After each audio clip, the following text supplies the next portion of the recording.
आज हम आपको बताने वाले हैं कि कैसे अपनी जिद और जुनून के चलते कमजोर दिमाग वाला इंसान भी इतिहास रच सकता है। यह कहानी है स्वीडन के एक छोटे से गांव में गरीब किसान परिवार में जन्मे एक बच्चे की, जिसका नाम इंगवार रखा गया।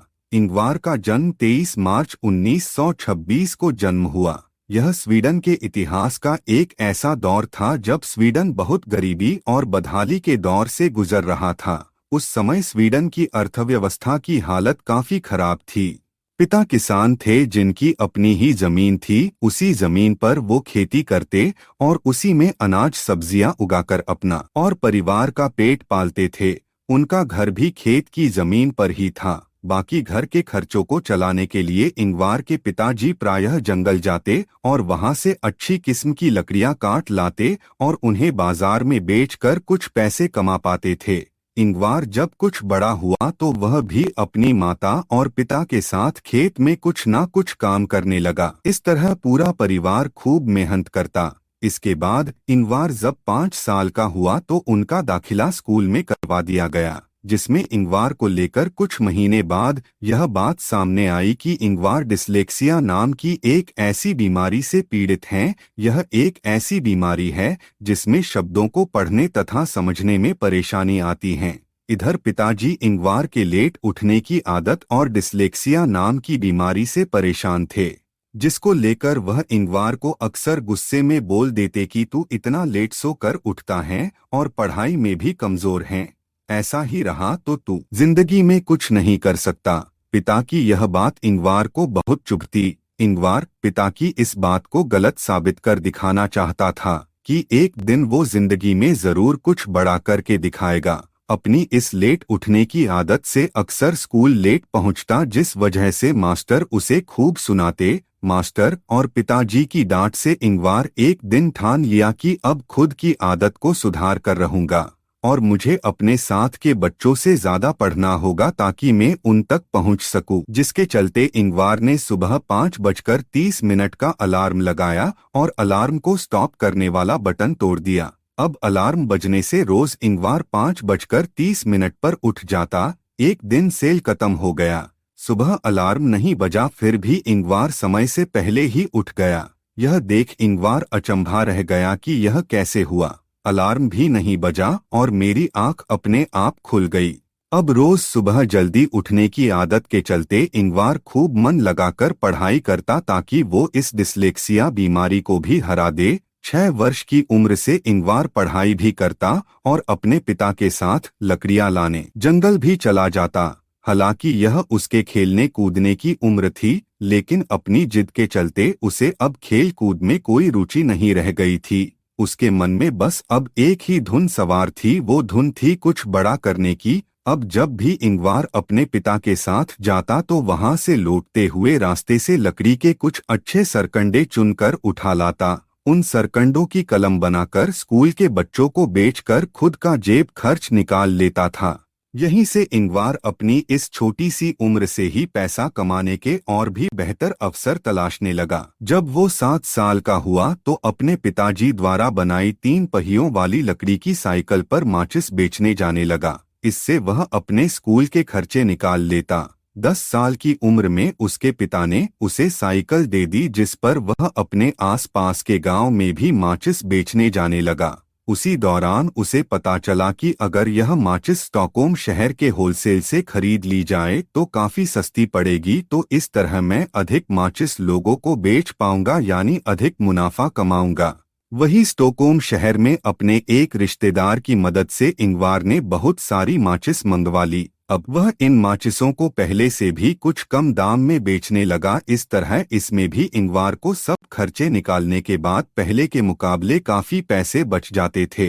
लेकिन जब इंगवार 12 साल का हुआ तो अपनी इस आय से बड़ी कक्षा का खर्च निकालना मुश्किल हो गया। तब इंगवार ने अपनी आय को और बढ़ाने के लिए कुछ डेकोरेशन वाले प्रोडक्ट भी खरीद कर बेचने शुरू कर दिए। साथ ही साथ बॉल पेन और पेंसिल भी बेचने लगा।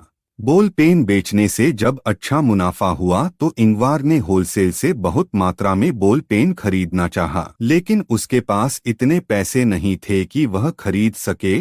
तब इंगवार ने बैंक से $63 का लोन ले लिया। यह उसकी लाइफ का पहला और आखिरी लोन था।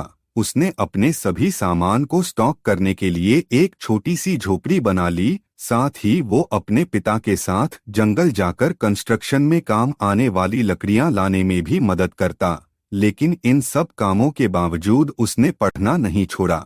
लेकिन 20 साल तक आते आते इंगवार अब अपने बिजनेस को आगे बढ़ाना चाहता था, जिसके लिए उसको अपने बिजनेस के लिए अधिक समय देना अनिवार्य था। इसी के चलते इंगवार ने अपनी पढ़ाई छोड़ दी। अभी तक इंगवार साइकिल पर घूम घूम कर माचिस और डेकोरेशन जैसे कई अन्य सामानों को बेचने से उसके पास काफी अच्छी जानकारी इकट्ठा हो गई थी, जिसमें उसने यह समझा कि उसके आसपास के इलाकों में लकड़ी की बहुत सी चीजें बनाई जाती हैं और कौन सा सामान कहाँ से और कितना सस्ता मिलेगा, इन सब बातों का ज्ञान इंगवार को अच्छे से हो गया था। अपने जमा किए गए पैसों से अधिक सामान खरीदने तथा उन सामान को स्टोर करने की जगह अब नहीं थी, जिसके चलते इंगवार ने जमा किए पैसों से मेल ऑर्डर बिजनेस करने का फैसला किया, जिसमें सामान को स्टोर करने की जरूरत नहीं थी। इंगवार ने अपने आसपास लकड़ी का सामान बेचने वाले कुछ लोगों से बात की, जिसमें उसने अच्छे से उनके रेट जैसी कई अन्य जानकारियां इकट्ठा कर लीं। इसके बाद इंगवार ने आसानी से मिलने वाले ऐसे ही सामानों के लिए कैटलॉग पर्चा छपवा लिए, जिसमें शुरुआत में picture frame, purse, ball pen जैसी कई छोटी छोटी चीजें शामिल की। उस जमाने में इस प्रकार का बिजनेस आज के ऑनलाइन बिजनेस जैसा ही चलता था, जिसमें दूर दूर तक केवल कैटलॉग में छपी जानकारी के माध्यम से ऑर्डर लिया जाता था, फिर उसे मेल ऑर्डर से भेज दिया जाता था और पैसा भी डाक के जरिए भेज दिया जाता था। इंगवार बहुत कम मार्जिन पर बिजनेस करने में विश्वास रखते थे, जिससे कि ऑर्डर ज्यादा आए और मैन्युफैक्चर से ज्यादा माल खरीदने पर अधिक डिस्काउंट ले सके। धीरे धीरे इंगवार की इसी रणनीति से बिजनेस अच्छा चलने लगा। इसके बाद इंगवार के कैटलॉग में फर्नीचर जैसे बड़े सामान शामिल होने लगे और बॉल पेन जैसे छोटे सामान लिस्ट से गायब होने लगे। पिताजी के साथ काम करते करते इंगवार को लकड़ियों की अच्छी किस्म की पहचान थी, जिसके चलते वो अपने पिता की मदद से लकड़ियों को लोकल मैन्युफैक्चरिंग फैक्ट्री में देकर फर्नीचर तैयार करवाने का ऑर्डर देता, फिर उन फर्नीचर को कम मार्जिन पर बाजार में बेच देता। इंगवार के फर्नीचर की गुणवत्ता को देखते हुए बाजार में इंगवार के फर्नीचर की डिमांड खूब बढ़ने लगी। माल अब बड़ी बड़ी गाड़ियों में जाने लगा। इसी के चलते अब कई लोकल फैक्ट्रियां सिर्फ इंगवार के लिए काम करने लगी, इंगवार के फर्नीचर बनाने लगी। इंगवार के कंपीटिटर्स को यह बात गवारा नहीं थी, क्योंकि उनका मानना था कि इंगवार यह नीति हमारे रेट खराब कर रही हैं, जिसके चलते डिमांड कम हो गई है। इंगवार के बढ़ते इस फर्नीचर्स की डिमांड से बाकी के नामी गरामी कंपनियों के फर्नीचर्स की डिमांड बाजार में गिरने लगी, जिससे कंपनियों को बहुत नुकसान होने लगा। इसी के चलते the Swedish furniture of would industry ने इंगवार की कंपनी का बायकॉट कर दिया, जिसके चलते सबने इंगवार के लिए माल बनाने तथा बेचने से मना कर दिया। लेकिन कहते हैं ना, किसी ईमानदार इंसान के लिए जब एक रास्ता बंद होता है तो भगवान उसके लिए कई और रास्ते खोल देता है। इंगवार ने हार नहीं मानी, उसने एक पोलिश सप्लायर से माल लेना शुरू कर दिया, जो उसे पहले से भी कम दाम पर मिलता था, क्योंकि वहां कच्चा माल और लेबर दोनों ही बहुत सस्ती मिलती थी।